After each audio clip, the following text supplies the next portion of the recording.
உறவுகளுக்கு வணக்கம். நான் உங்கள் ஜேடி. இன்னைக்கு வீடியோல சாப்டர் 4ல எக்ஸாம்பிள் 4.8 பார்க்கலாம். Let me read out the question, right? A solenoid of length 0.5 meter has a radius of 1 centimeter and it is made up of 500 turns. It carries current I 5 ampere. So what is the magnitude of magnetic field B inside the solenoid?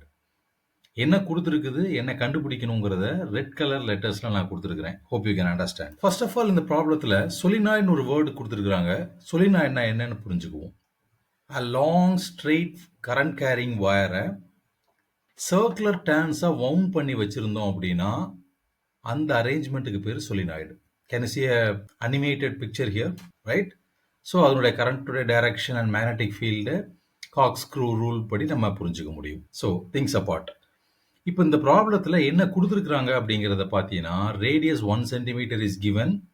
That means சர்க்குலராக இருக்கிறதுனால இந்த எண்ட்ல இருந்து mid வரைக்கும் உள்ள இந்த லென்த்தை தான் ரேடியஸ்ன்னு சொல்கிறோம். You can see here in the diagram. Length of the solenoid wire is 0.5 meter, right? And it is given clearly number of turns is 500 and current through the solenoid is 5 amperes. நான் use பண்ண போகிற formula என்ன அப்படின்னா magnetic field கண்டுபிடிக்க μ0 Ni. μ0 அப்படிங்கிறது constant, அதுக்கான value உனக்கு தெரியும் 4 pi 10 to the power minus 7. N stands for number of turns per unit length. Be clear with small n. Small n stands for number of turns per unit length. ப்ராப்ளத்தில் கொடுத்துருக்கிற number of turns எவ்வளவு? 500 turns.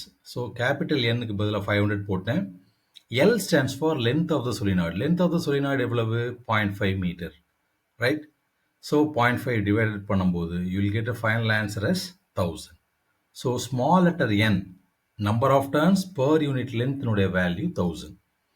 So substitute all these values. μ0 க்கு பதிலா 4 pi 10 to the power minus 7, number of turns per unit length க்கு பதிலா 1000 and I க்கு பதிலா 5 போட்டு simplify பண்ணனா you will get the final answer. So in the simplification process, first powers reduce பண்ணணும். So already you have 10 power minus 7 for μ0, right? இந்த 1000 நான் எப்படி ரெப்ரசன்ட் பண்ணுறேன் அப்படின்னா 10 power 3ன்னு எழுதலாம், ரைட்? ஸோ 5ஐயும் 4ஐயும் மல்டிப்ளை பண்ணால் you got 20. This by as it is here. இந்த 10 power 7 அண்ட் 1000 10 power 3ன்னு நான் ரெப்ரசன்ட் பண்ணுறேன், right? So here it is in plus, இங்கே பவர் ஆஃப் 10 வந்து minus 7ல் இருக்குது. ஸோ இங்கே இருக்கிற 20ஐ 2 pi and 10 power 1 நான் ஸ்பிளிட் பண்ணிக்கிறேன். So 10 power plus 1 and 10 power plus 3 வந்து becomes 4. இந்த 10 பவர்ஸில் இருக்க 3 டேமை ரெடியூஸ் பண்ணும்போது 10 power minus 3 கிடைக்கும். 2 as it is, பைக்கு பதிலாக 3.14 மல்டிப்ளை பண்ணும்போது 6.28 into 10 to the power minus 3 Tesla. இந்த ப்ராப்ளத்தில் உன்ட்ட கேட்டிருக்கிற விஷயம் என்ன அப்படின்னா மேக்னெட்டிக் ஃபீல்டு. இந்த மேக்னெட்டிக் ஃபீல்டுக்கான ரிசல்ட்டை நம்ம என்ன பண்ணிட்டோம், இங்கே கால்குலேட் பண்ணியிருக்கிறோம். Is that very clear? ஏதாவது டவுட்ஸ் இருந்ததுன்னா கேளுங்க. நெக்ஸ்ட் வீடியோவில் மீட் பண்ணலாம்.